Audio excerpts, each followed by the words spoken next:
My name is Juliet Bader, and this is Catherine King. We did our project on if sweetener is really better than sugar. So most people think that sweetener is actually better than sugar because it has little to no calories.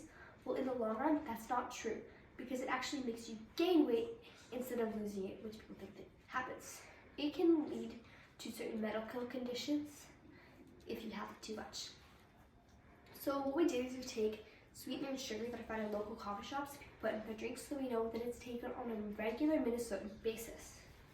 We did the math and found the ratio that humans take per sweetener package to humans to what it would be like for sweetener package for fish to zebrafish, so that we could find out the exact ratio so that we can relate it back to humans. We use zebrafish because they're genetically adjacent to humans, so that we can relate our entire project back to what it would be like for us as humans. So our question, as previously stated by my partner, is sweetener or sugar worse for you? And so our hypothesis was that the zebrafish submerged in the sucralose solution would have alterations in development and behavior shown on later. So we diluted the sugar and sweetener solution into the water with the precise amount, and we would test them 3 times a day when we got there and put the solution into the water during our lunch, and then when we take it out, we measure them again so that we can see how they react throughout the day. We're only with 4 days, so we have to make as much measurements count as possible. We'd average each measurement per day. And so, as you can see, our results definitely differ from our hypothesis because on the statistical level, they're all pretty much the same. But as you can see on day 3, the sugar is slightly less than the control in Splenda, leading us to believe that if we had done our project for an extended period of time and measuring the end of development, we could have gotten a more definite conclusion.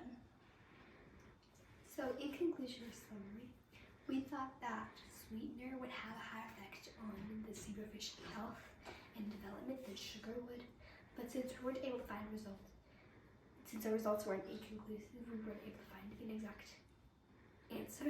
But we still learned a lot through this entire project, through limitations, and we did right.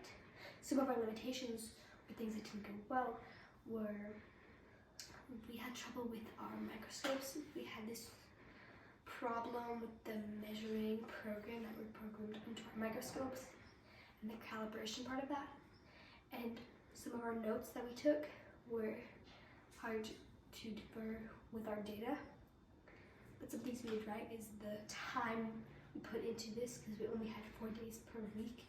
We were only able to do it for 1 week because the fish we were given for the second week that we planned to have were unfertilized, meaning they all died within the 2nd or 3rd day, meaning all of our data was worthless.